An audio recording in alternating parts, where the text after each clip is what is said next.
how do these things like happen in real time? Like, these are sleeper assets that are developed when things go south. Is that the modus operandi? No. So the thing is, India has a very, we develop assets, then we disengage, like Morarji Desai did.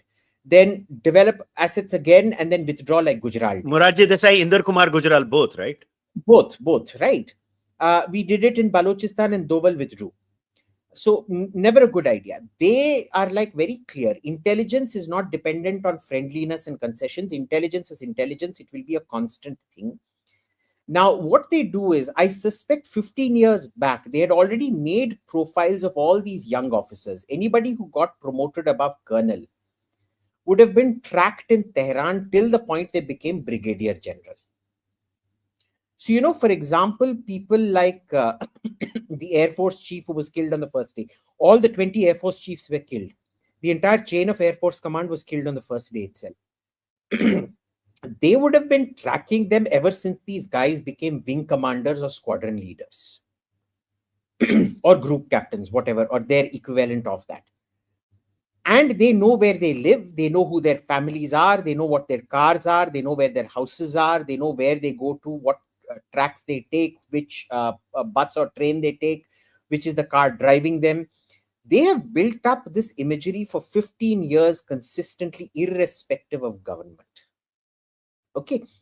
And it is a very, so, what happens is, when you have that much intelligence, for you to go ballistic, it just requires little bits more of intelligence. It's like when you've got the cake, all you have to do is put the icing on the cake.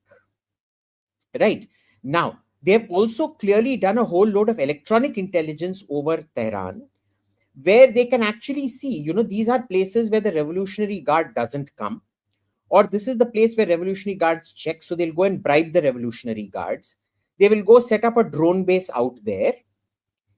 I mean, imagine, boss, imagine if this were India.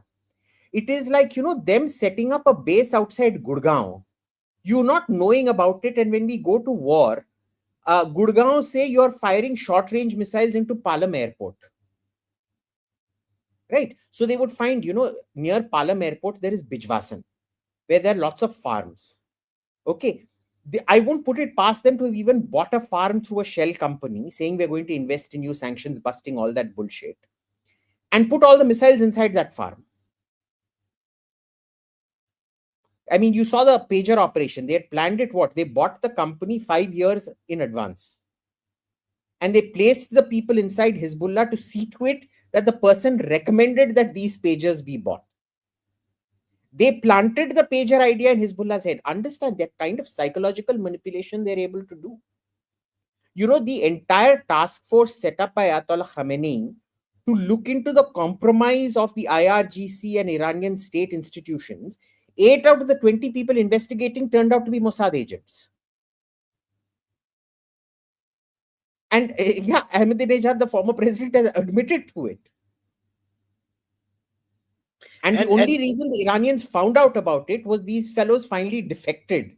And then the Iranians realized that these guys were Israeli agents. So look at the level of infiltration they've done. So what do you make of this guy who was their military head and now he is allegedly in Israel? We don't know. He may not be. He might have been killed. That might just be, this thing. But it is not beyond the realm of possibility. And the Israelis have done this operation for a very long time. I think it was in 1969 or 70, something like that. They went to Iraq because they didn't have a MiG-21. They wanted to properly assess a MiG-21 because it had caused a lot of damage in the 67 war. They found an Assyrian Christian pilot in the Iraqi Air Force who felt he wasn't getting promoted because of his religion. They took his family out first, and then they made him defect with his entire fighter aircraft to Israel. And they tested it for about 6 months to a year, and then they gifted it to the Americans so that they could also test it. So they do insane stuff like this. Do you think the reason they are able to do this is not just political will? It is also some level of social and civilizational clarity that only comes through the reality of something that that the recent history of the Holocaust. I think, see, the fierceness comes from the history of the Holocaust, but how does that explain the collective intelligence of that country? See, you can have a will to resist, like Iran has a will to resist, but are they able to resist? No, right?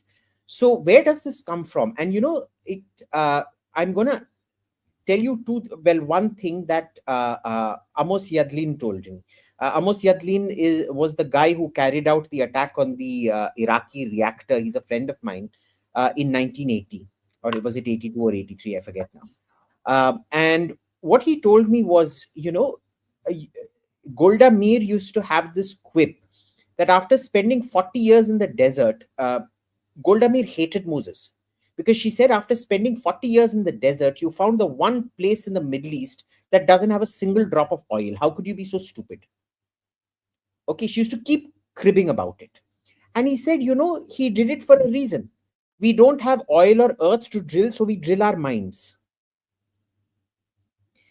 They invest in human beings. You can become a Israeli Air Force pilot without completing your formal education. Now, You how can how does become that work? they see if you're highly motivated and whatever. If you have the requisite skill set, they take you out. They say, we will finish your formal education, we'll give you all the degrees in the military, you come and start training. So that's an they interesting approach. it's a very interesting approach. So they've got so many programs like this. They've got in business, they've got in technology. The moment you leave school, there is a unit called 8200, which is their top secret electronic intelligence unit. They go pick 19, 20, 21-year olds from school, people who are problem students, who are ADD, ADHD, whatever, things like that, who would all be considered antisocial and whatnot. They pick them. They say, we're going to give you massive fucking challenges which you have no idea about. They train them in electronic warfare and electronic intelligence, and by the time they're 25 to 27, they have access to the most classified top secret technologies. They're allowed to tinker. Here, if a kid goes and breaks a TV set, I have this cousin who, well, now she's big, but when she was small, she was called a nightmare and whatever by her parents because she used to take every single video game, TV. In those days, TVs had to be kept on tables. They couldn't be wall mounted, big CRT cathode ray tube TVs. She Yeah. used to take a screwdriver, unscrew it, and not know how to put it back. Now, they value that. They see this is a kid who's so exploratory.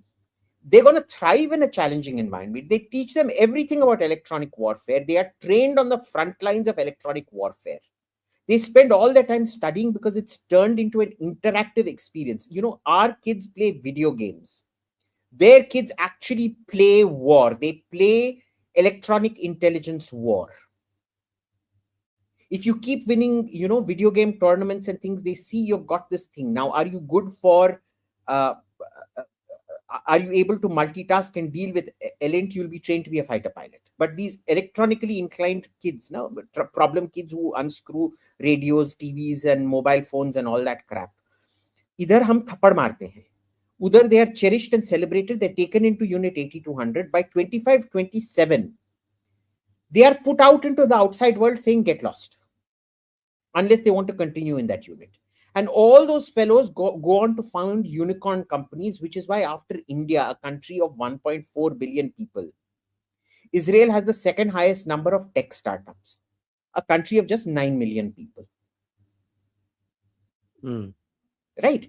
So they invest. This is what I keep telling you. Invest in human beings. Don't invest in platforms. See, if I give an auto driver a Rolls Royce, what is he going to do with it? On the other hand, if I train you to become the next, I don't know, Jeff Bezos or Elon Musk, you will automatically buy a Rolls Royce if you deem fit. We invest in the Rolls Royce, we don't invest in the auto driver. Okay. Israel is all about human investment. And you know, I've met some of these insane kids. They're all socially awkward at some level. They're downright rude sometimes. And you know, you talk to them, they're not talking about any great increment in technology. What they're doing is that they're inventing small increments in technology. You know, we went for a tech conference in early 2024. And I was like, bhai, tu kaun hai? You've just invented something that makes this circuit about 25% faster.